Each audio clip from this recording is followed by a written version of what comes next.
Hello, hello, hello, and welcome back. I always have to check that the audio is working, and it is cool. Um, I think before we start today, it's worth maybe offering a trigger warning because we're talking about um, we'll be talking about sexual assault and rape, and so if this triggers you, or if it is a sensitive topic, but if you are sensitive to it, then be warned. Um, I think again, as we are discovering through Genesis and through Job, we are watching a historical account of a group of people, and unfortunately, this is one of the things that has happened or happened with them, and we'll be looking at it. So, Genesis 32 to 34. Yeah, trigger warning, and let's get into it. So, um, Jacob is he's making his way back to his father's land, like to his family, as it were. And he's heard, or he's received word that Esau is on the way to meet him.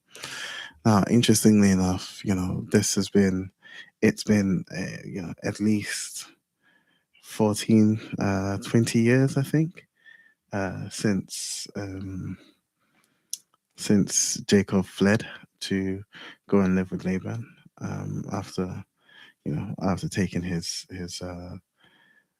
brother's blessings. And it's everything but to say, he's terrified. Esau's also not just coming on his own; he's coming with like 400 of his men. It described literally as an army, and so Jacob is understandably terrified. Esau's going to come, take his revenge, um, kill him, and Jacob he reacts accordingly. Yeah, interesting enough, God told Jacob to go, and again we have the benefit of being on this side of history, knowing the end. We have the benefit of knowing, okay, he makes it through. But you've got to imagine, God is the one that said he should go. God said that he should go back to his father's land, his father's family, um, whilst he was with Laban. Now, it wasn't like he was necessarily leaving paradise, but he'd become rich. He'd got wives and livestock and all these things, and God is saying to leave. And so he has the faith to leave.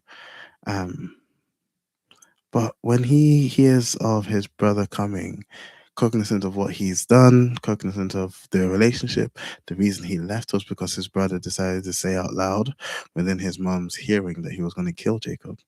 Um, so he's clearly terrified, and he's sending gifts, and he's arranging his family in order of, I guess, expendability. The servants and their children first, Leah and her children first, and then Rachel and Joseph last. It's I can't help but just think that there has to be an element of bitterness in some of the kids. It's like, oh, so if Esau's come to kill us, we should go first, and then you guys make it out. There's so clearly a hierarchy of importance, and I can't help but think that has to play on their minds. That has to be something. It's unsurprising. Then later on, not to say this is the cause of it, but later on, when the brothers tend to hate Joseph, which again, most of us might know the story of, spoilers, but the brothers, they hate Joseph even to the point of considering, very, very, very strongly considering killing Joseph out of jealousy. And I can't help but imagine these sort of things lead up to that. There was clearly not necessarily an equality, not necessarily even an importance based on birthright, which was the order of the day at the time. Something like arranging your kids such that you've got cannon fodder up until, Rachel and Joseph, I imagine leads to that sort of hatred that brew between the brothers, which again the enemy meant for bad, but God used for good. And that's a bit of foreshadowing for you there. So, um, 32, chapter 32, Jacob sent all of these gifts ahead to meet Esau to hopefully sort of soften his heart, soften the blow. Also, there's clearly a strategy here to um, hopefully allow for him to maybe get word of attack and flee if attack should come, because he's not going head first. He's sending all of these gifts, and if Esau hates them, attacks them, hopefully one of the servants escapes until Esau destroyed the first batch of gifts that he sent him. Jacob's like, cool, all right, say nothing, say less, and get out of dodge. But he carries on. And we have this interesting, very interesting um, occurrence where Jacob takes his kids and takes them across the river. I can only imagine for the sake of safety, but he's left alone in the camp, and a man comes to wrestle with him until dawn. I am very I'm thinking on how and what this means, right? Because um, it's not precedented that God just goes around wrestling people. He spoke to Abraham. He blesses Isaac, and Isaac prays to him. But there's no instance of God coming and physically wrestling a man. There's also no indication of, was this God the Father or God the Son? Because God the Father tells Moses later on that no one has seen me face to face, no one can see me face to face, and hides Moses in a cliff, such that Moses would only see the passing of his glory. But this is someone who came and wrestled with Jacob. Is this an incarnation of Christ before, he takes flesh? Would that be possible? God created the universe in existence. Yes, it would be possible. But I don't think it so matters other than what occurs from it. So um, I'm just looking at the NRSV Revised Standard cultural commentary, and they were talking about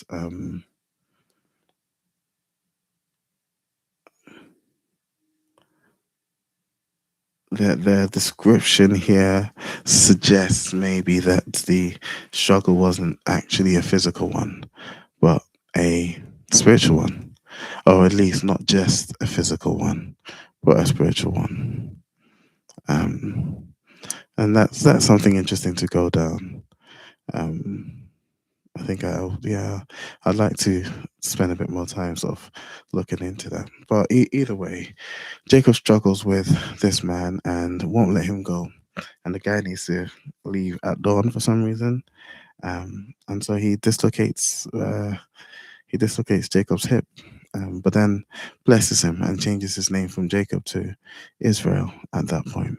Um, and Jacob recognizes, or at least very much believes, he's seen God and names the place as such, face of God, Peniel. And we take. I've heard lots of sermons on how we should wrestle with God and wrestle with our with our conviction, so as to receive our blessing. And you know, maybe there's some application there, but it's interesting nonetheless. Um, but after all this, and Jacob again and again, this to me also suggests a instance of God reminding Jacob at the very least that he's with him, because Jacob then says he's seen the face of God, believing that he remains in God's presence even now. And I guess that hopefully maybe that bolstered his confidence somewhat, and he carries on. and finally meets Esau. And much to his surprise, Esau's none but happy to see him. Um, and reluctantly receives the gifts that Jacob had given, but is literally happy to see him. And they make peace, and that's a lovely scene. Jacob introducing his family to Esau, and Esau saying, "Okay, cool, let's go back home."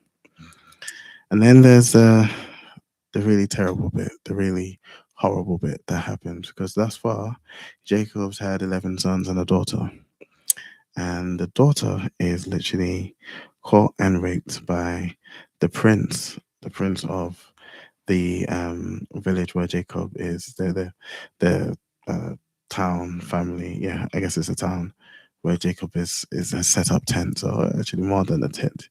He set up shelters. Um, and having raped her, the son, the prince Shechem, decides he loves her and wants to woo her and actually marry her, and tells his father to get the young girl for him, which was the tradition. Your father would get the wife for you.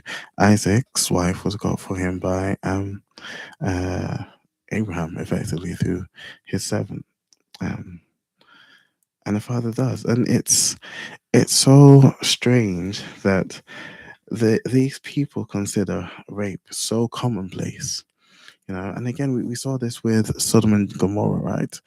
The people outside of those having direct interactions with God are really a people that, at least the ones we've met so far, have a very interesting sense of morality, right? Now, clearly, this wasn't totally accepted, because Jacob's sons admits that it's a horrible thing that's been done to their sister. But Shechem not only doesn't apologize for it, but he's fallen in love with her and wants to marry her with no regard for whether or not she'd want to be with someone that raped her. Um, it's just get this wife for me, which is ridiculous, absolutely ridiculous. Um, but when Hamor, Shechem's dad, goes and tries to arrange for the marriage, Jacob's sons come, and they rather quickly hatch a plan to seek vengeance for their sister. And they tell him, "Yeah, cool. We'll let you marry our daughter if you go and circumcise yourself, because we are circumcised." Now, again, it's worth noting this wasn't.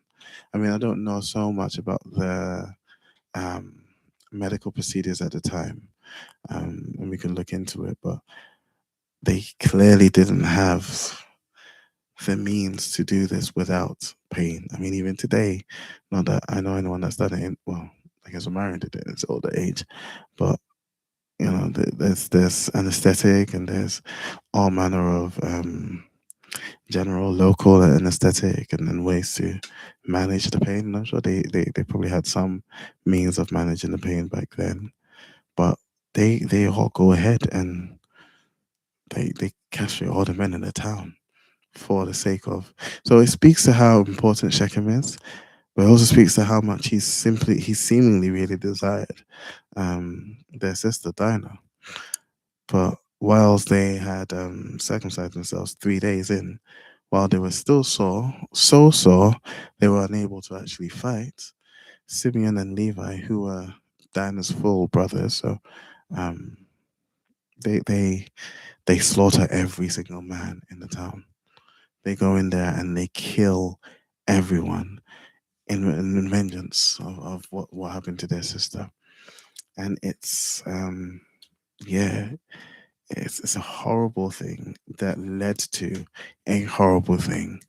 Um, but what are they? They when Jacob reprimands them, they say, "How can we let him treat our sister like that?" Without. And there's a part of me having a sister, having a daughter, having a wife that understands that rage, that understands that if we could erase the person that does such a heinous thing, there's some satisfaction there. Now, albeit we will see there will be consequences to this. I don't think God condoned anything here. But Simeon and Levi's actions does result in, it does have consequences. There's blood on their hands now, and God will deal with that um, later on. But yeah, that was 34. So really, unfortunately, horrible story. But then again, that shows the humanity of all of these characters that we read of so easily. These characters that form such a big part of the origin of Christianity, and of our faith.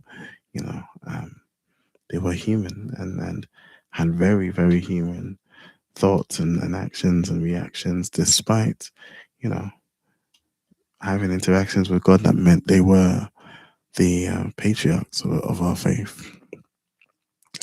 But yeah, it's a heavy one today, so I won't go too much further. And yeah, thank you guys for reading with me. I hope this is encouraging you to keep reading.